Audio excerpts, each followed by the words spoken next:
राधे राधे दोस्तों। किसी देश में एक राजा राज करता था। उसके लिए पैसा ही सब कुछ था। वो सोचता था कि पैसे के बल पर दुनिया में सब कामकाज चलते हैं। तांबे की मेख तमाशा देख, कहावत झूठ नहीं है। मेरे पास अटूट धन है, इसलिए मैं इतने बड़े देश पर राज करता हूँ। लोग मेरे सामने हाथ जोड़े खड़े रहते हैं। चाहूं तो अभी रुपयों की सड़क तैयार करा दूं। आसमान में सिर उठाए खड़े इन पहाड़ों को खुदवाकर फिकवा दूं। पैसे के बूते पर मेरे पास एक जबरदस्त फौज है। उसके द्वारा किसी भी देश को क्षण भर में कुचल सकता हूं। वह सबसे यही कहता था कि इस संसार में धर्म, कर्म, स्त्री, पुत्र, मित्र, सखा सब पैसा ही है। राजा सिर से पैर तक पैसे के मद में डूबा था, परंतु उसकी रानी बड़ी बुद्धिमती थी। वह पैसे को तुच्छ और बुद्धि को श्रेष्ठ समझती थी। रानी की चतुराई के कारण राजा का राज चलता था। सब कामकाज ठीक रीति से चलता था। उसका कहना था कि दुनिया पैसे के बूते उतनी नहीं चलती जितनी बुद्धि के बूते पर, लेकिन राजा के सामने साफ बात कहने में संकोच करती थी। एक दिन राजा ने पूछा, रानी सच कहो, दुनिया में बुद्धि बड़ी या पैसा? रानी बड़े असमंजस में पड़ी। सोचने लगी, सत्य का मुख रूखा होता है। राजा के मन में जो पैसे का मूल्य बसा था, उसे वह अच्छी तरह जानती थी। कुछ उत्तर तो देना ही था। वह बोली, महाराज, यदि आप सच पूछते हैं तो मैं बुद्धि को बड़ा समझती हूँ। बुद्धि से ही पैसा आता है और बुद्धि से ही सब काम चलते हैं। बुद्धि ना हो तो सब खजाने यूं ही लुट जाते हैं, राजपाट चौपट हो जाते हैं। पैसे की इस प्रकार निंदा सुनकर राजा को बहुत गुस्सा आया। बोला, रानी, तुम्हें अपनी बुद्धि का बड़ा घमंड है। मैं देखना चाहता हूँ कि तुम बिना पैसे के बुद्धि के सहारे कैसे काम चलाती हो। ऐसा कहकर उसने रानी को नगर के बाहर एक मकान में रख दिया। सेवा के लिए 2-4 नौकर भेज दिए। खर्च के लिए ना तो एक पैसा दिया और ना किसी तरह का कोई सामान। रानी के शरीर पर जो जेवर थे वो भी उतरवा लिए।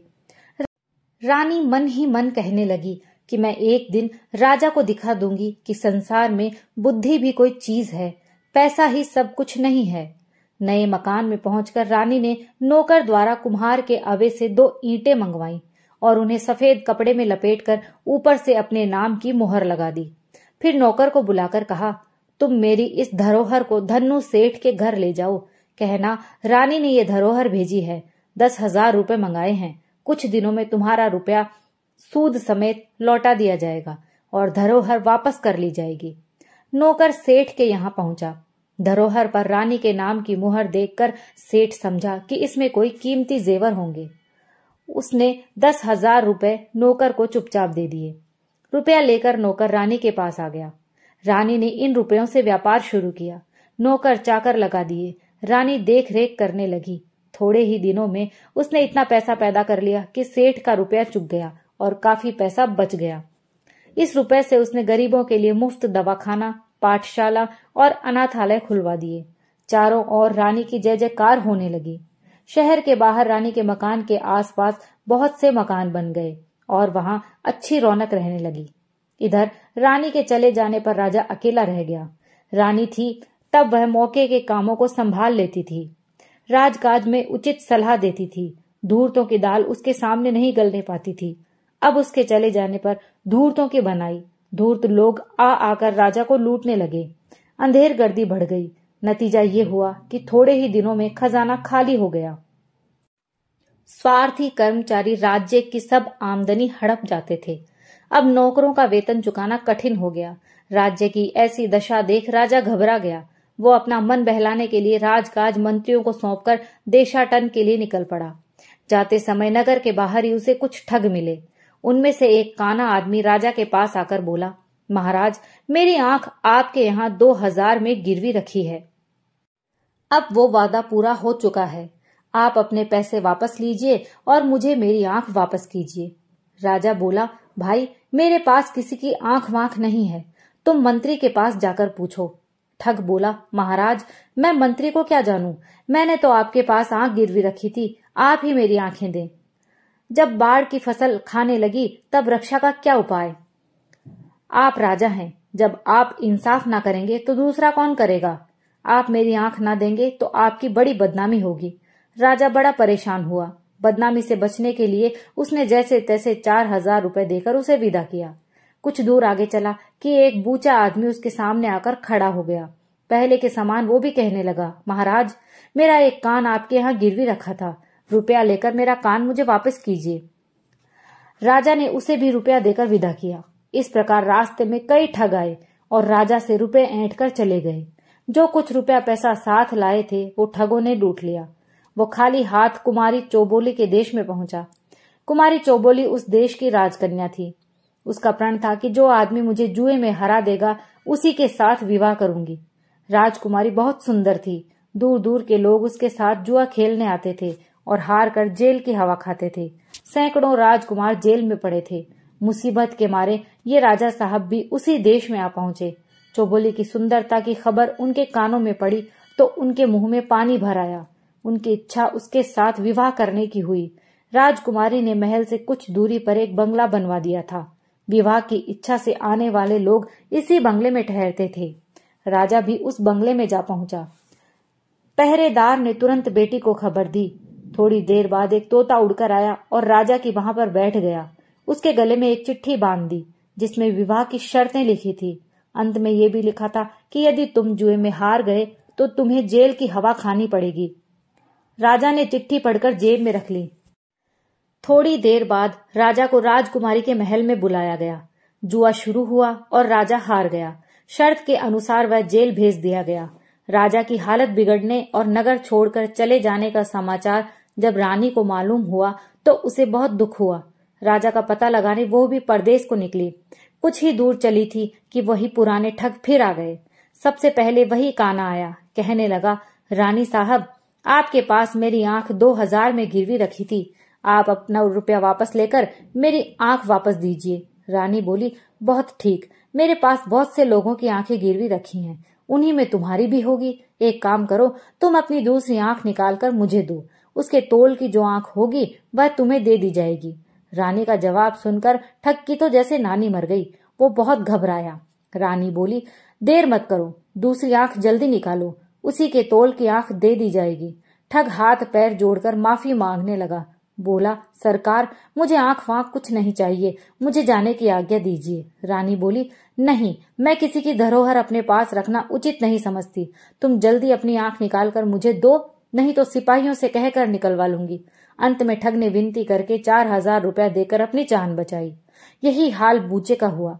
जब उसने देखा कि रानी का नौकर दूसरा कान काटने ही वाला है तो उसने भी 4,000 रुपया देकर रानी से अपना पिंड छुड़ाया।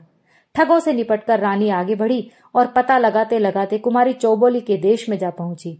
राजा के जेल जाने का समाचार सुनकर उसे दुख हुआ। अब वह राजा को जेल से छुड़ाने का उपाय सोचने लगी। उसने पता लगाया कि रानी चौबोली किस प्रकार जुआ खेलती है। सारा भेद समझकर उसने पुरुष का भेष बनाया और बंगले पर जा पहुंची। पहरेदार ने खबर दी। थोड़ी देर में तोता उड़कर आया। रानी ने उसके गले से चिट्ठी खोलकर पढ़ी। कुछ समय बाद बुलावा आया। रानी पुरुष वेश में कुमारी चौबोली के महल पहुंची। इन्हें देखकर चौबोली का मन न जाने क्यों गिरने लगा। उसे ऐसा मालूम होने लगा कि मैं इस राजकुमार को जीत न सकूंगी। खेलने के लिए चौसर डाली गई। कुमारी चौसर खेलते समय बिल्ली के सिर पर दीपक रखती थी। बिल्ली को इस प्रकार सिखाया गया था कि कुमारी का दांव जब ठीक नहीं पड़ता था और उसे मालूम होता था कि वह हार रही है, तब वह बिल्ली के सिर हिलाने से दीपक की ज्योति डगमगाने लगती। इसी बीच वह अपना पासा बदल देती थी। रानी यह बात पहले ही सुन चुकी थी। बिल्ली का ध्यान आकर्षित करने के लिए उसने एक चूहा पाल लिया था और उसे अपने कुर्ते की बाह में छिपा रखा था। चौसर का खेल खेलना लगा। खेलते खेलते कुमारी जब हारने लगी तब उसने बिल्ली को इशारा किया। रानी तो पहले ही सजग थी। इसके पहले ही उसने अपनी आस्तीन से चूहा निकालकर बाहर कर लिया। बिल्ली की निगाह अपने शिकार पर जम गई। राजकुमारी के इशारे का उस पर कोई असर नहीं हुआ। राजकुमारी के बार बार इशारा देने पर भी बिल्ली टस से मस न हुई। निदान राजकुमारी हार गई। तुरंत सारे नगर में खबर फैल गई। राजकुमारी के विवाह की तैयारियां होने लगीं। रानी बोली, विवाह तो शर्त पूरी होते ही हो गया। रहा भांवरे पड़ने का दस्तूर, वो घर चलकर कर लिया जाएगा। वहीं से धूमधाम के साथ शादी की जाएगी। चौबोली राजी हो गई। पुरुष वेशधारी रानी बोली, एक बात और है, यहाँ से चलने से पहले उन सब लोगों को जिन्हें जेल में डाल रखा है छोड़ दो, लेकिन पहले एक बार उन सबको मेरे सामने बुलाओ। कैदी सामने लाए गए।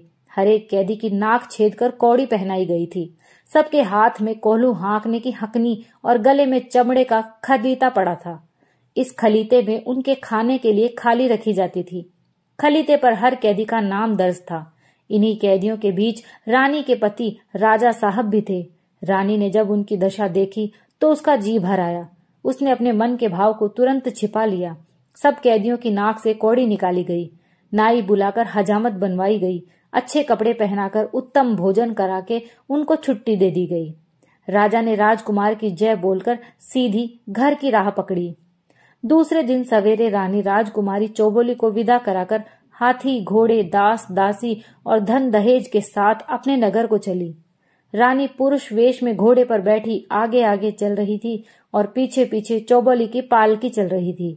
कुछ दिन में वह अपने नगर में आ पहुंची और नगर के बाहर अपने बंगले में ठहर गई। राजा जब लौटकर अपने नगर आए तो देखते क्या है, रानी के मकान के पास औषधालय, पाठशाला, अनाथालय आदि कई इमारतें बनी हैं। देखकर राजा अचंभे में आ गया। सोचने लगा, रानी को मैंने एक पैसा तो दिया नहीं, उसने ये लाखों की इमारतें कैसे बनवा ली। पैसे का महत्व उसकी नजरों में अभी तक वैसा ही बना हुआ था। संध्या समय उसने रानी को बुलवाया। पूछा, कहो रानी, अब भी तुम्हारी समझ में आया कि बुद्धि बड़ी होती है या पैसा? रानी कुछ नहीं बोली। चुपचाप उसने राजा को नाक की कौड़ी, खलीता, हक्कन और खली का टुकड़ा सामने रख दिया। राजा विस्मित होकर रह गया। सोचने लगा, ये चीजें इसे कहां से मिली। इतने में रानी कुमारी चौबोली को बुलाकर उनके सामने खड़ा कर दिया। अब राजा की आंखें खुली। वो समझ गए कि चौबोली की कैद से छुड़ाने वाला राजकुमार और कोई नहीं, उसकी बुद्धिमती रानी ही थी। राजा ने लज्जित होकर सिर नीचा कर लिया। फिर कुछ देर सोचकर कहने लगा, रानी, अभी तक मैं बड़ी भूल में था। तुमने मेरी आंखें खोल दी। अभी तक मैं पैसे को ही सब कुछ समझता था, पर आज मेरी समझ में आ गया है कि बुद्धि के आगे पैसा कुछ भी नहीं है। शुभ मुहूर्त में धूमधाम के साथ राजा और चौबोली का विवाह हो गया। दोनों रानियां मिलकर आपस में रहने लगी। दोस्तों, ये कहानी यहीं समाप्त होती है। अगर आपको पसंद आई हो तो प्लीज लाइक और शेयर कीजिए, और अगर आप मेरे चैनल पर नए हैं तो प्लीज चैनल को सब्सक्राइब कर लीजिए। कहानी सुनने के लिए आप सभी का बहुत बहुत धन्यवाद।